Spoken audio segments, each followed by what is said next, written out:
Hi, this is Scott from Elaine Howard Consulting. Our firm has produced a few videos to help people understand urban renewal.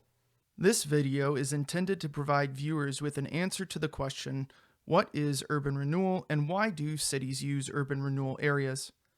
At its core, urban renewal is simply an additional funding source that can be utilized by cities and counties. Urban renewal is unique as the financial impact of this funding source is not on property tax payers, but rather on property taxing districts. Similar to other city planning efforts, urban renewal plans contain potential improvements to the designated urban renewal area. However, urban renewal plans are unique to other city planning mechanisms because they not only provide a plan with projects, but ensure a funding source for those projects, a mechanism detailed later in this video named tax increment financing. Cities considering the creation of an urban renewal area are typically facing the same problem, such as a neighborhood improvement plan or a downtown improvement plan, but either has no funding or insufficient funding to complete the projects contained in the plan. The projects in need of funding are usually intended to remove infrastructure or transportation obstacles to enable new development.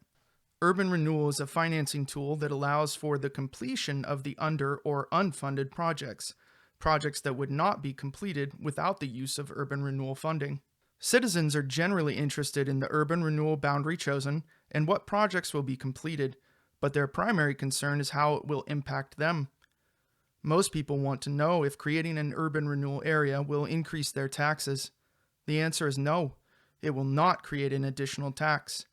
The key difference between urban renewal funding and other sources of funding available is that urban renewal impacts the property tax districts, not the property tax payers. Local taxing districts, such as the city or county, receive a majority of their funding from local property tax revenues. Property tax revenues are not constant for any taxing district. Revenues for taxing districts can increase in two ways. First, if a property undergoes substantial improvement or rehabilitation, an assessor is allowed to do a reassessment of the assessed value. The subsequent increased taxable assessed value provides increased revenues. Second, even for property that does not have a substantial improvement or rehabilitation, the assessor can increase the assessed value of any property by up to 3% each year. This up to 3% appreciation is independent of an urban renewal area and will occur regardless of whether a city or county has an urban renewal area. This means each taxing district can experience up to 3% growth in revenues without taking into account any substantial improvements or new development. When a city identifies a particular location as an urban renewal area, the property tax revenue stream is altered to include revenue for the urban renewal agency.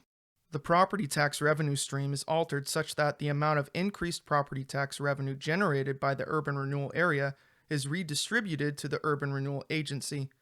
Whatever amount of property tax revenue was generated by the properties inside the urban renewal area prior to the adoption of an urban renewal plan will continue to flow to the regular taxing districts.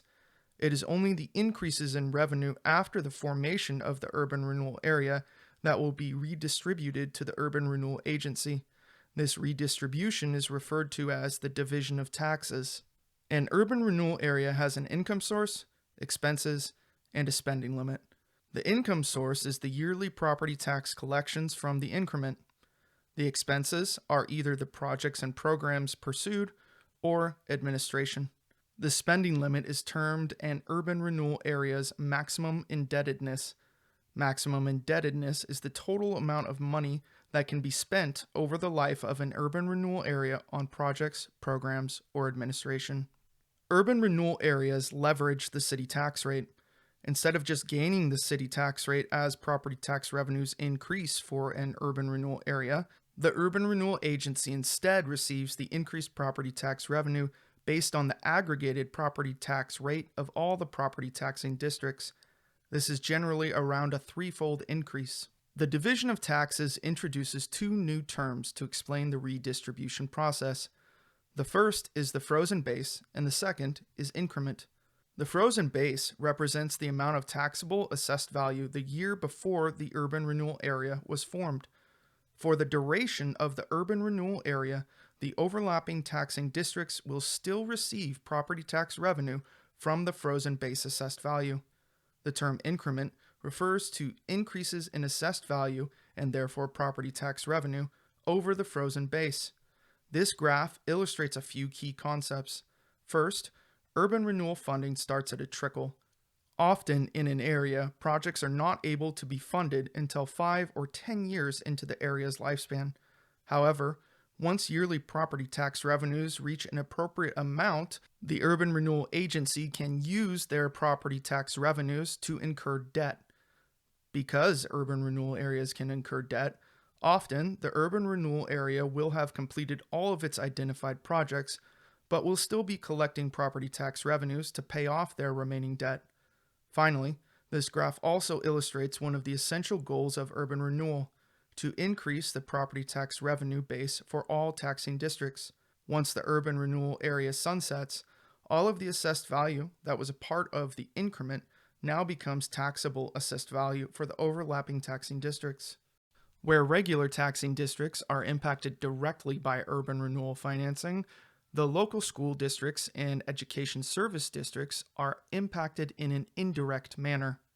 Where regular taxing districts are impacted directly by urban renewal financing, the local school districts and education service districts are impacted in an indirect manner.